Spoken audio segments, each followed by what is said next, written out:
ब्रेकनंतर आपल्या सर्वांचं पुन्हा एकदा स्वागत आहे मतदारसंघाचा पंचनामा कार्यक्रमांमध्ये। आपण आहोत आमदार राम कदम यांच्या समवेत। घाटकोपर पश्चिमचे मनसेचे आमदार आहेत।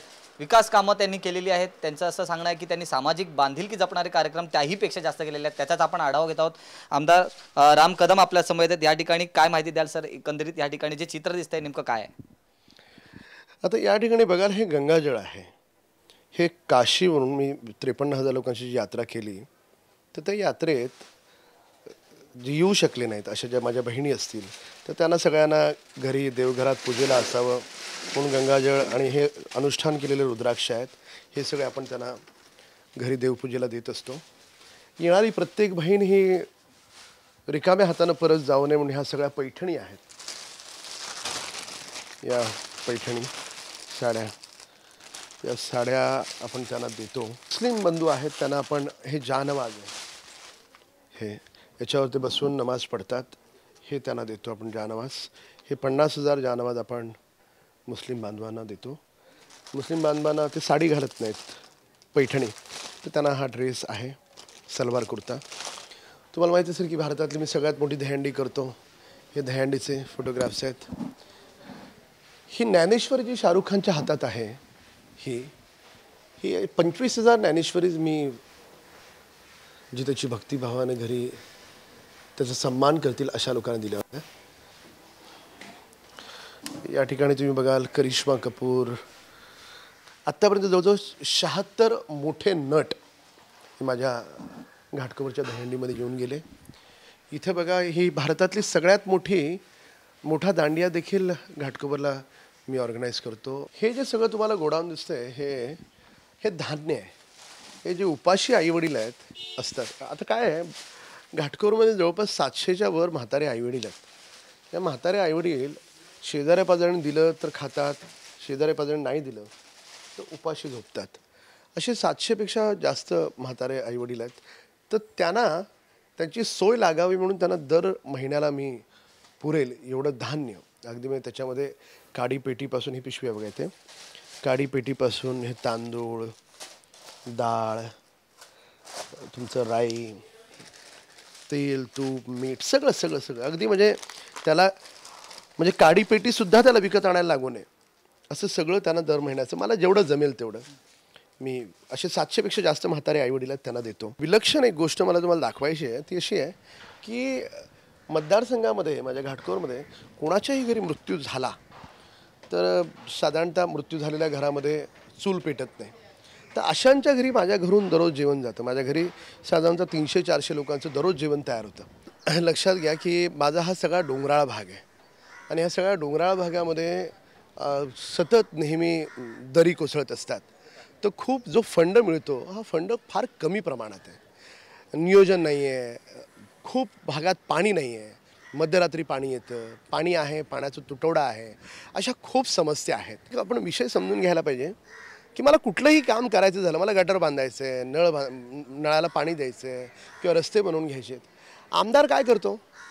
आमदार आपलं पत्र घेतो, ते पत्र म्हाडाला, महानगरपालिकेला पाठवतो आणि त्यांच्या पाठीमागे पाठपुरावा करतो। निधी हे सरकारचं काम आहे। सरकारने एवढा तुटपुंजा निधी दिला आहे की तो पुरतच नाही, प्रत्येक ठिकाणी पैसा कमी पडतो असं म्हाडावाले सांगतात। लोकांना आम्ही काय उत्तर द्यायची? आता मी माझ्या स्वतःच्या खिशातल्या पैशांनी अनेक ठिकाणी पाणी नाही म्हणून बोरिंग्स केल्यात। आता ज्यांना आमदारकीची स्वप्न ज्यांना बघायचे आहेत ते लोक बालिश बुद्धीनं असंही म्हणतात काय की म्हणे राम कदमनी ह्या यात्रा वगैरे घडवून आणल्या, या सगळा सरकारी पैसा होता। या घाटकोपरमध्ये काम करण्याचा खूप आणखी काम करण्याची आवश्यकता आहे।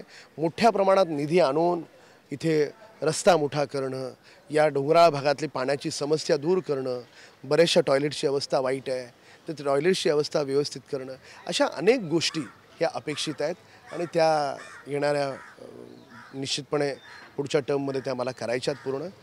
बऱ्याचशा गोष्टी करायच्या होत्या, जेवढं म्हाडाकडे निधी आहे पाठपुरावा करून जेवढं शक्य होतं तेवढं घेत गेलो।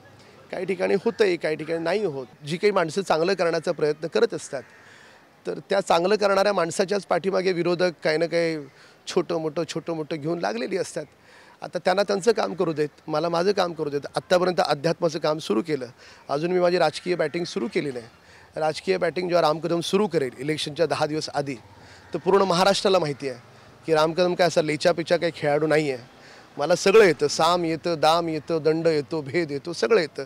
योग्य वेळेस योग्य अस्त्र काढून बाहेर. आपल्या समवेत समाजसेवक नीरज सिंग आहेत, जे घाटकोपरच्या ज्या प्रामुख्याने ज्या समस्या घाटकोपरवासियांना भेडसावत आहेत त्या संदर्भात माहिती देतील. नीरज, काय सांगाल, काय एकंदरीत समस्या आहेत? आता थोड्या समस्या ज्या आहेत त्या सुधीर मोरे यांनी सांगितलेल्या आहेत. कशा पद्धतीने घाटकोपरचा विकास व्हायला हवा है? आता ऐसा है कि घाटकोपर में विकास नाम की चीज़ तो है ही नहीं. फिलहाल हम लोग रहते वर्षा नगर टाकी के ऊपर. आज रात को 2 बजे, आज विकास नाम की चीज़ थी, रात को 2 बजे दुनिया किधर प्रगति कर रही है, हम रात को 2 बजे उठ के पानी भरते हैं. सुबह उठ के जॉब पे जाना रहता है, लेडीज़ को अपने बच्चे को गाँव घर पे स्कूल भेजना रहता है. या फिर रात को 2 बजे दुनिया में किन से कोने में है कि जहाँ रात को 2 बजे पानी भरा जाता है. पानी आता भी है, एक दिन छोड़ के एक दिन आता है. 2 घंटा भी, आधा घंटा 45 मिनट्स, इससे ज़्यादा पानी आता नहीं हमको. इससे ज़्यादा पानी की पूर्ति हो भी, एक दिन नहाओ कितने लोग, तो एक दिन नहाते रहेंगे, आधा नहीं नहाते रहेंगे. पानी पीना, नहाना भी सोचना पड़ता है कि ढंग से नहाए कि नहीं आदमी लोग. उसके बाद रहा हम लोग के पास रास्ते. हमारे रास्ते जो है, हम लोग LBS रोड पे आज भी अगर जाना चाहे तो डर लगता है शाम के टाइम पे जाना, कि हमारा जहाँ 15 मिनट जाने का रहेगा वहाँ 2 से 2.5 घंटे हमारे वेस्ट होते हैं. इसका यूज़ लेके हम लोग प्रगति क्या करेंगे, हम लोग दिन पे दिन पीछे जा रहे हैं. ट्रैफिक की इतनी बड़ी समस्या हमारे पास, और पानी की जो कोई भी आके सॉल्व नहीं कर रहा है. घाटकोपर दिन पे दिन और नीचे जा रहा है, कुछ प्रगति नाम की चीज़ हो रही नहीं है. शौचालय हमारे पहाड़ पे ऊपर सब ओपनली जाते हैं. लास्ट ईयर में हमारे ऊपर पहाड़ पे बच्चे या लेडीज जाती थी तो वहाँ चीते आते थे. चीते उठा के कुछ बच्चे को लेके चले गए घर से. आदमी डर के मारे बाथरूम भी निकला, पीछे झाड़ से आवाज़ी तो पीछे मुड़ के देखता था कि कोई आया तो नहीं चीता, और ओपनली लेडीज़ बैठती थी. तो कुछ नाम की सेफ्टी आहे नाही. समस्या त्या तशाच आहेत. त्याच्यामुळे घाटकोपरवासियांच्या समस्याला नेमकं वाचा कोण फोडणार, अशा पद्धतीचा सवाल या ठिकाणी उपस्थित होत आहे.